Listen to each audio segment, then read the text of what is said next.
Hi everyone, this is my review of Gail Forman's Where She Went, and it is the sequel to If I Stay, and this book has 264 pages. And I just want to say, if you haven't read If I Stay, then I suggest you stop watching the video right now, because there will be some spoilers in this review if you haven't read the other book yet.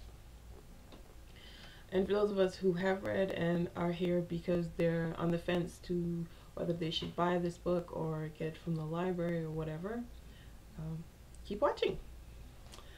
Okay, it's been 3 years since Mia survived the accident that killed her entire family, and 3 years since she escaped to New York and left Adam behind without a word. And in that time, he's become a big rock star. He lives in LA with a celebrity girlfriend and is splashed across tabloids like nobody's business. Like, all, you know, he goes out and puts his garbage out and he's inside of a tabloid. But anyway,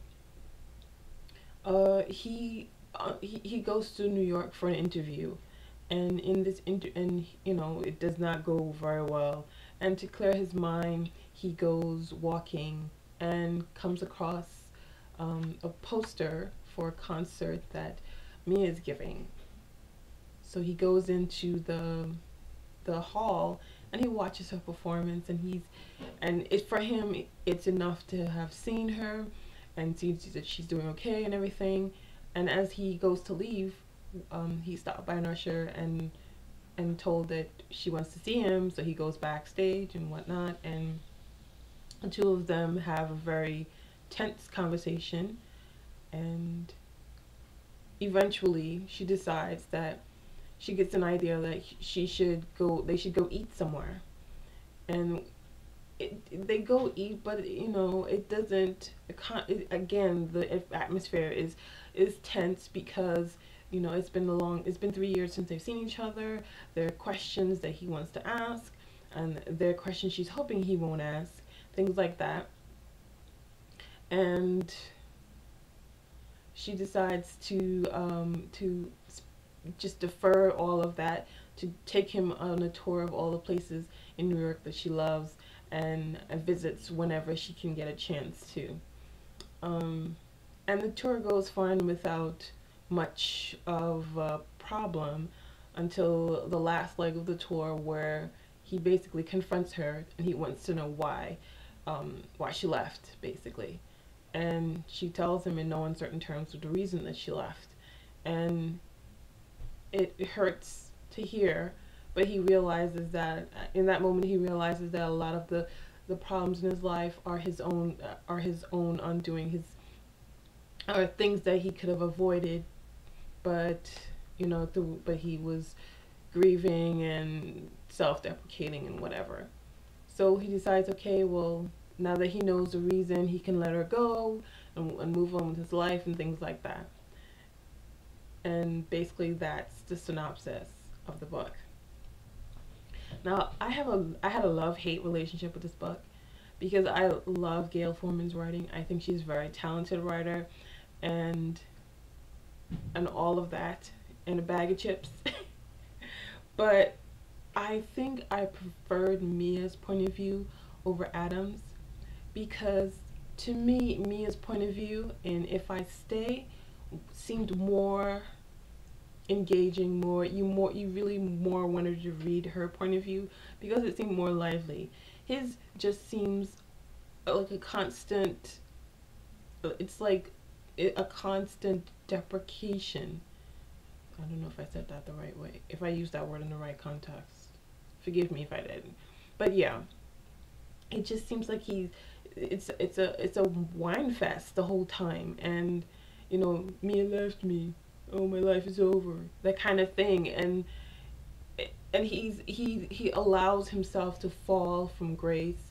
And when I say fall from grace, I don't mean like he goes crazy, but at the same time, he is not the character we remember from If I Stay.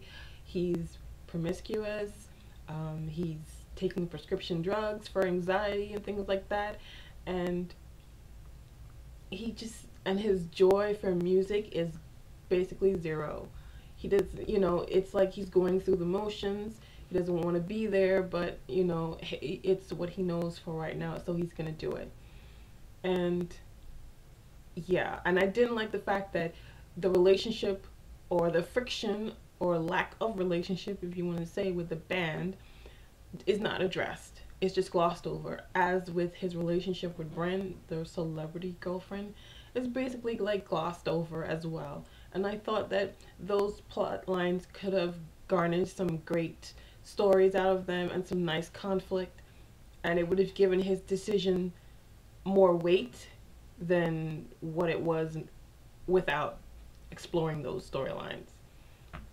But even for all that, I still fell in love with her writing, and I loved it so much because for all of that there was still a very detailed, and like, you can, it was like getting inside someone's head and seeing what they're thinking, and you get to see what you know, his thoughts of what he says and what he doesn't say, like normal people do.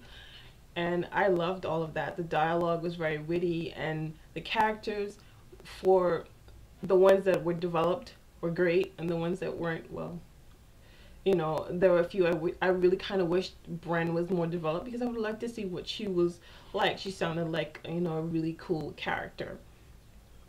But for all that, I gave Where She Went a 4 out of 5. And I'll tell you why I did that. I gave it a 4 because I loved her writing, and I think she deserves a 5. But for all the flaws that I mentioned, I downgraded it to a 4. And this is just my personal opinion. You may have read the book and disagree with me, but this is just my personal opinion.